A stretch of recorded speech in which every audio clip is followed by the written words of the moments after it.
Well, I would like to apologize on behalf of a coworker publicly. Uh-oh, what'd you do now?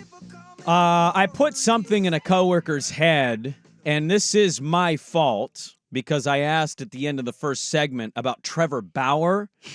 Swag said in his update, Trevor Bazana. It is Travis Bazana. That is my fault. We have an elderly man doing the update. We do. And you got to be careful what you throw at them at the wrong time. You can't get your names mixed up. They both start with T's. There's an R in there. It's very confusing this early in the morning. The text police is always great correcting Swag, me, or you, and I want to apologize because I know Swag said it, but I did ask about Trevor Bauer. It is typed as Travis Bazana. I know. I know you know who he is. You're a beef. It's okay. I'm not taking a shot at you. I am legitimately taking blame for You're going the hand update. up. We're going hand up. It's me. Hand up in here. That one's on Sprague. Our Warrior P1 has chimed in too, saying, well, I'm not excusing Draymond. That team wins at least 5 of the 14 games that they lost during his suspension, or 5 of the 14 overall games they lost during the suspension. That means 51 wins, a 5 or 6 seed. They're not going to beat Denver, but still a good team. My God, compare that to Portland. Oh, I mean, we can't compare. Don't compare anything to Portland's No, a flaming no. pile of poop. Don't compare anything to us. We suck, and if you're comparing yourself to us, then God, your organization's doomed. Listen to our show for 10 minutes, you'll know. Exactly how we feel. We're not sitting here defending the Portland Well, Trailblazers. and then he said, I love dirt, but Draymond's not going anywhere. But it's like this is part of the problem. I'm sure if I were a fan, I would feel the same way. There's an emotional tie there. He was such a key cog of those championship teams. And when he's effective, like early in that game last night, he was really good. And he gets under Sabonis' skin. Like, I understand the draw there. Mm-hmm. But you're saying without the suspension, we win X amount of games. Like, so is he not going to get suspended next year? I think is there not going to be technicals that pile up? Is he not going to get kicked out of a game? Is he not going to punch somebody in the nuts? Like, he's going to do something stupid. He has a temper and emotional problem, and he has his entire career, and it has cost you NBA championships. It cost you playoff seeding this year. Like, maybe they just say, he's his value overrides that, but I don't know. I'm on the outside looking in, and I have a tough one bringing him back if I'm a Warrior fan. Well, I think to the Warrior fans' point, like, they've proven as an organization that there's trust and benefit of doubt, right? Like, this year was not good, but to that fan's point, I think we said it in the segment, I thought last night's loss was Draymond. I know Clay was 0 for, had an awful game. He became like the internet meme of the night. Yeah, he went 0 for. But that listener is right.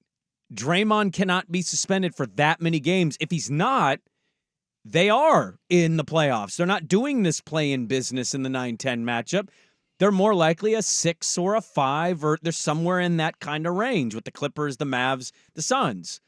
But that's also kind of the point is, and what you're saying, is he going to get out of his own way? Because he had this therapy stuff, right? I did therapy. I'm calm. And the first couple games, he seemed to kind of restrain himself. And about a week in, it was like right back into Draymond being Draymond. And I believe the game was at Orlando, and they ended up winning the game because Steph went nuclear at the end. Yeah. But he got ejected in the first 2 minutes of the game. They won 101 to 93. And that was it was a really good game. Very important for their playoff seeding, and he got kicked out a minute into the game. But they did win. Yeah. But again, it highlights what their record without him, I believe in the 21 games, was 10-11.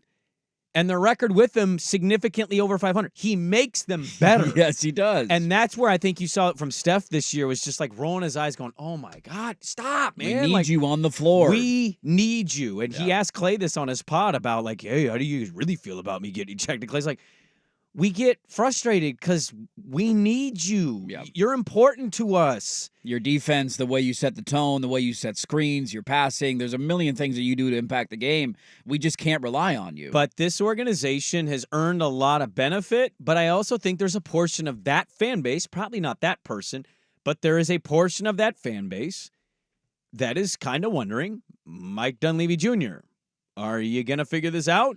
Because I would argue Bob Myers got out at the right time, because I don't think he wanted to have to make these decisions of guys he paid, he helped develop, he helped kind of create a culture with. That dude cried when they showed him on the big screen for less than a minute. How do you think he'd handle a meeting with Clay saying, I'm sorry, you're done? Right. Bob Myers didn't want to do that. Bob Myers is fine on television. Sometimes he says things that make me go, huh? Nah. But I think he got out in part because he didn't want to have to make the most brutal of decisions, and that's to say goodbye and good luck to guy or guys that helped establish him and an entire organization. Dumb thing I saw yesterday, I forgot to mention. Yeah. We'll bump Zig or Zag to the top of the hour, okay? I got college football goofiness to get into today. Steve Hellwagon from Bucknuts is going to join us. Can anybody, a single person, explain to me what happened to Reggie Miller's brain where he was asking out loud? The foul or the miss the free throw Do you thing? miss this free throw because there's 2.7 seconds left and the Pels had no timeouts? Or do you make it? This guy scored 9 points in 6 seconds, and he's like 2.7 seconds, as if it's not enough time to get like a decent look. That was the dumbest thing I think I've ever heard a color analyst say on a nationally televised playoff-ish type game. Yeah. And it's from a guy that scored 9 points in like 8 seconds. I couldn't believe it. Harlan. I love Harlan. How come he didn't say, well, Reggie, they go up 4. It's mathematically over. The game is over, Reggie. What was that? Why did Reggie Miller ask that out loud? I don't know. I thought maybe I took too many. There's like weird drugs in my system. That gummy like, hit too am hard. I like, what the hell is happening? What are we talking about? What is going on? Am I not seeing the score bug right? Is this number wrong on the screen? I was so confused. I was too, and the best part was he makes the free throw, so they're up 4 with 2.7. It's over, and Reggie goes, "Well, that'll cement it." It's like, yeah, yes, yes. What are you talking about? It's the whole point. Caramel cat. Nobody called you that. He called me the Caramel Cat. I forgot about that nickname. He said people, what was it, Kobe? Or He said Kobe called him the Caramel Cat, Cat, which is the most made-up thing of all time. Just a reminder, Cheryl was always the cooler Miller. Yes. Always the cooler one. To this day, they call me the White Cat, you know. What are you going to do? You know? They call you the little cat. So they, hey. Where's Dirt? Oh, there he is.